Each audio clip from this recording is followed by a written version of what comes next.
Have you ever played duos with someone for months and claimed to be your buddy only to betray you when it suits them? The world has just seen what fake friendship looks like thanks to Luciyasa. It turned out to be one of the most satisfying career-ending mistakes I've seen this year. To be honest, her mockery of a low-income college student quickly became a master class in self-contradiction when her own remarks were used against her. Let me describe the scene. Kingsman's rated tandem partner, Luciyasa, was not just any streamer caught up in the Marvel Rivals competition's turmoil. They played together frequently and were generally considered friends, but as other creators started to turn against him, she didn't hesitate to throw him under the bus for people she had never even met. The way she did it was pretty disturbing. Shortly after Kingsman was kicked out of the $40,000 tournament, Luciyasa went live and ridiculed him for saying he needed the money for education. You may not want the money, but I do, okay? I really want to win. I need money for college, I need money for everything. And I want to try my hardest to get the right composition. Imagine making fun of your friend on TV while they try to pay for their college education. She imitated his voice, ridiculed his poverty, and called his desire to win prizes shameful. The irony? She also goes to college. The lack of self-awareness was startling. That IT wasn't the worst, though.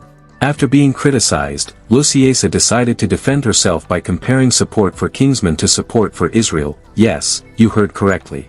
She brought a sport drama to one of the world's most significant geopolitical problems.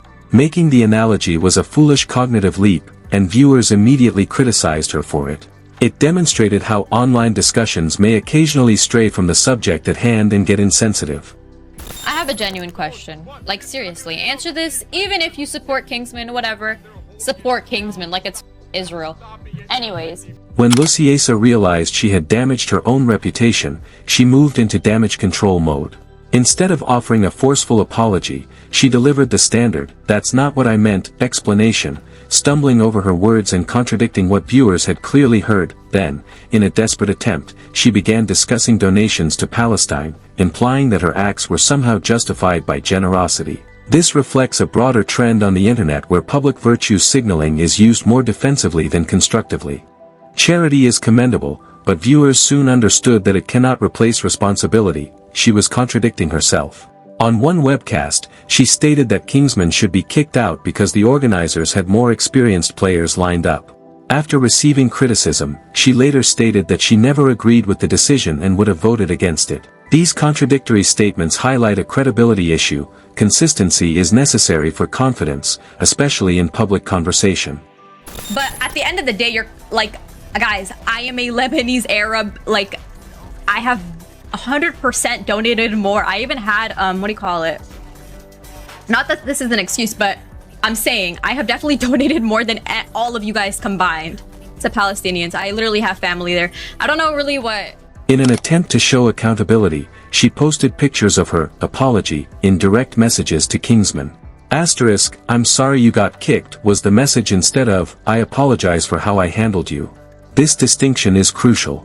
Expressing regret for outcomes without accepting personal responsibility is viewed as deflection rather than reconciliation on a social and psychological level. She made it clear in her talk that apologizing for consequences is not the same as apologizing for actions. Ironically, when she admitted that she should have handled it better, she weakened her own defense. She also claimed that she was the target of sexist and racist comments. Although internet harassment is real and should never be ignored, most of the criticism she got focused on betrayal and hypocrisy.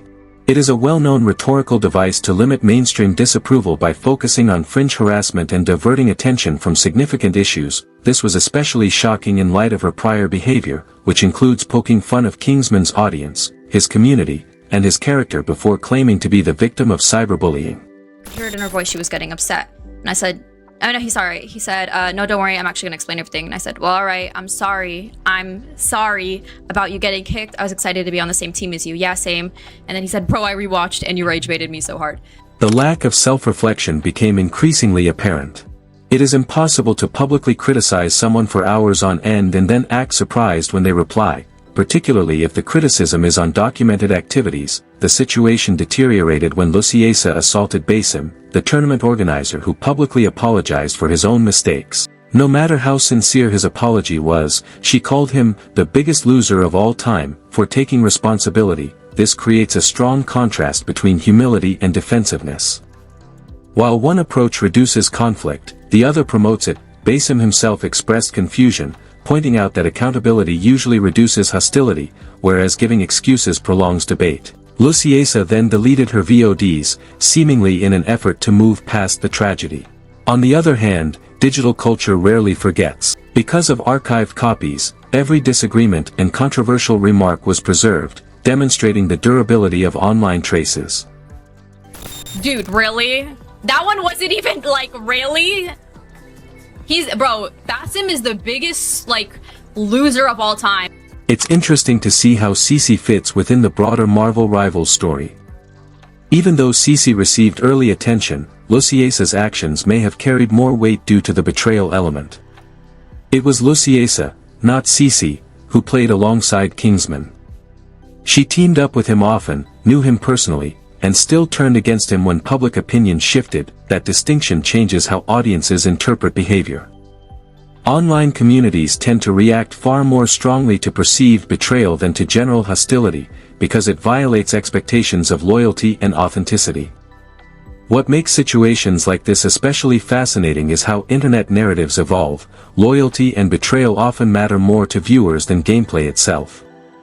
Audiences don't just follow competition, they follow character arcs, and once someone is labeled untrustworthy, that perception spreads quickly. That in streaming culture, reputations can shift overnight, turning allies into critics and minor controversies into defining moments. The algorithm amplifies drama while communities reinforce it, creating echo chambers where public image rises or collapses rapidly.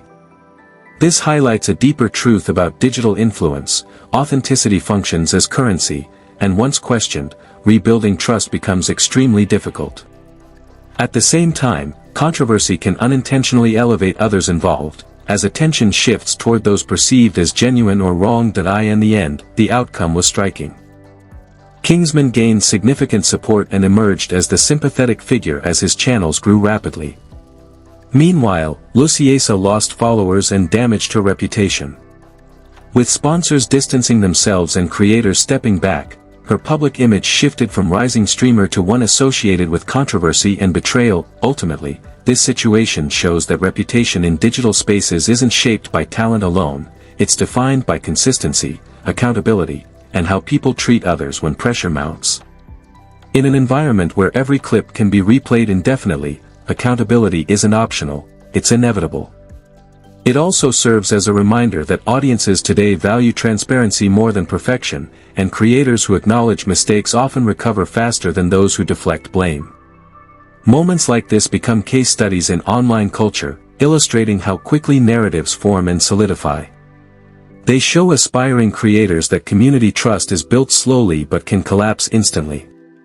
And perhaps most importantly, they highlight that influence comes with responsibility, because every action contributes to the legacy a creator leaves behind. Situations like this also demonstrate how viewers increasingly analyze behavior beyond entertainment value, treating online drama as social commentary. It reinforces the idea that credibility, once fractured, rarely returns unchanged. And in a hyper-connected environment, public perception often becomes the deciding factor between growth and decline. How do you feel about Luciyasa and the entire Marvel Rivals drama? Let me know in the comments below, and I'll see you in the next video. Peace.